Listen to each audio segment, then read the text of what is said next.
எவ்வளவு கேள்வி வச்சிருக்கீங்க பாருங்க. விடுவிச்சு ஒரு பாஜக மாவட்ட தலைவருக்கு அந்த கோயிலை அடிமை சாசனம் எழுதிட்டு, அதாவது அடிப்படையே தகர்க்கின்ற கேள்விகள் இதெல்லாம். இந்து சமய அறநிலைத்துறை என்பது எப்படி உருவாக்கப்பட்டது, எப்படி இந்து சமய அறநிலைத்துறையின் கையின் கீழ் இந்த திருக்கோயில்கள் வந்தது என்பதை வரலாற்று புத்தகமாக அச்சடித்து ஒரு மாதக்காலாக வெளியிட இருக்கின்றோம். இந்த இந்து சமய அறநிலைத்துறை உருவாக்கப்பட்டதன் நோக்கமே, வெள்ளையர்கள் நம்மை ஆண்டபோது ஆங்காங்கு இருக்கின்ற திருக்கோயிலில் பரம்பரை தக்கார்களாக இருந்தவர்கள் அந்த திருக்கோயிலை ஒரு கம்பெனி போல் நடத்தி வந்தார்கள்.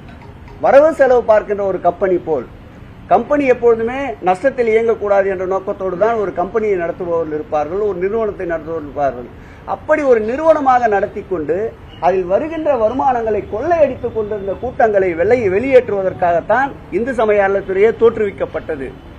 ஒரு நிர்வாகத்தின் கீழ், ஒரு அரசியல் அமைப்பின் கீழ் ஒரு நிறுவனம் செயல்பட்டால்தான் ஒரு கட்டுப்பாட்டோடு ஒரு ஒழுங்குமுறையாக இருக்கும் என்பதால் தான் அன்றைக்கு வெள்ளையர் காலத்தில் வகுக்கப்பட்ட அந்த நீதியின் அடிப்படையில் தான் பல்வேறு நீதிமன்ற போராட்டங்களுக்கு பிறகு உச்சநீதிமன்றம் அளித்த தீர்ப்பின்படி, உச்சநீதிமன்றம் வரையறுத்த சட்டத்திட்டங்கள் படி 1959ஆம் ஆண்டு உருவாக்கப்பட்டதுதான் இந்து சமய அறநிலையத்துறையினுடைய கொடைகள் சட்டம். அந்த சட்டத்தின்படிதான் இந்த இந்து சமய அறநிலையத்துறை ஆட்சி செய்து கொண்டிருக்கின்றது. அவர்கள் நினைப்பது போல், எங்கள் நினைவில் வாழும் முதல்வர் சொன்னது போல், கோயில்கள் கூடாது என்பதல்ல, அது கொள்ளையர்கள் கூடாரமாக மாறக்கூடாது என்பது எங்களுடைய கலைஞர்களுடைய ஆணித்தரமான கருத்து. அவர்கள் கோயில்களை கொள்ளையர்கள் கூடாரமாக மாற்ற நிற்கின்றார்கள். நாங்கள் திருக்கோயில்களை ஆன்மீகவாதிகளின் கோயிலாக மாற்ற நிற்கின்றோம்.